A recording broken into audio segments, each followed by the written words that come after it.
உடை அளவை பார்க்க அப்பவே நடிகை சரோஜா தேவிக்கு சிலை. இந்த சாதனையை எந்த நடிகையும் அடிச்சுக்கவே முடியாது என்ற ஒரு சுவாரஸ்யமான தகவலை பற்றி தான் இந்த பதிவில் நாம் பார்க்க போகிறோம். அதை பார்க்கறதுக்கு முன்னாடி ஹாய் ஃப்ரெண்ட்ஸ், MC இளங்கோ. வணக்கம், welcome back to my channel. நீங்கள் இன்னும் நம்முடைய சேனலுக்கு சப்ஸ்கிரைப் பண்ணலைன்னா உடனே ஒரு லைக் போட்டு சப்ஸ்கிரைப் பண்ணி சப்போர்ட் பண்ணுங்கள். அப்போது தான் நான் போடுகின்ற ஒவ்வொரு சுவாரஸ்யமான பதிவும் உங்களுக்கு உடனுக்குடன் நோட்டிஃபிகேஷனாக வந்து சேரும். வாங்க பதிவிற்குள் போகலாம்.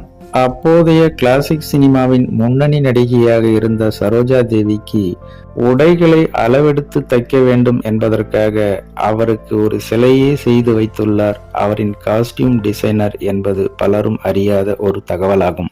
கர்நாடகாவில் பிறந்த நடிகை சரோஜா தேவி 1955ஆம் ஆண்டு வெளியான மகாகவி காளிதாஸ் என்ற திரைப்படத்தின் மூலம் திரையுலகில் அறிமுகமானார்.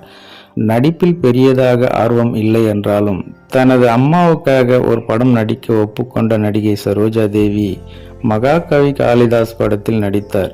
இந்த படம் பெரிய அளவில் வெற்றி படமாக அமைந்ததால் அடுத்து ஒரு படத்தில் மட்டும் நடித்துவிடு என்று அவரது அம்மா கூறியுள்ளார்.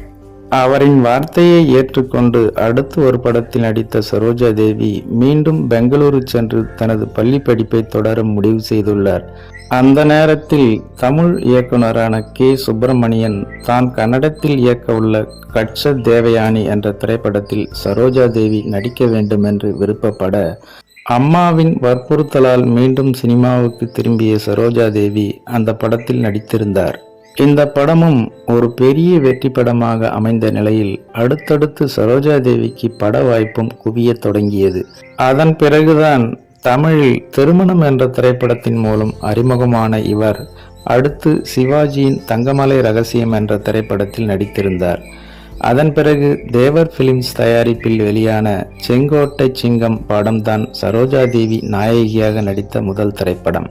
அதன் பின்னர் திருடாதே திரைப்படத்தில் எம்ஜிஆருடன் இணைந்து நடித்த சரோஜா தேவி அடுத்து எம்ஜிஆர் தயாரித்து இயக்கிய நாடோடி மன்னன் திரைப்படத்திலும் நாயகியாக நடித்தார்.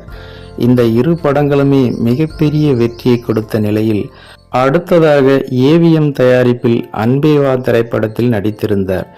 எம்ஜிஆர் முற்றிலும் வித்தியாசமான கேரக்டரில் நடித்த இந்த திரைப்படம் ரசிகர்கள் மத்தியில் நல்ல வரவேற்பை பெற்ற நிலையில் எம்ஜிஆர் சரோஜா தேவி காம்போவுக்கு ரசிகர்கள் பட்டாளம் அதிகரித்தது.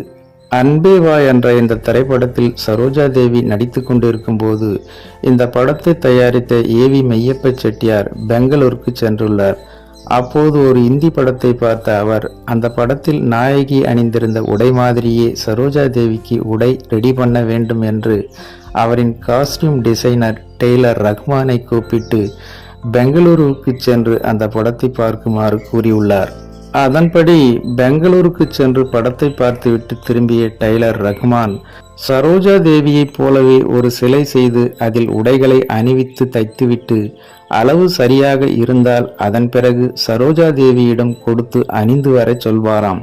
அதேபோல் இந்த உடைகளுக்கான துணிகளை எடுத்து எனது சிலையில் அளவு வைத்து தைத்து கொடுத்தார்.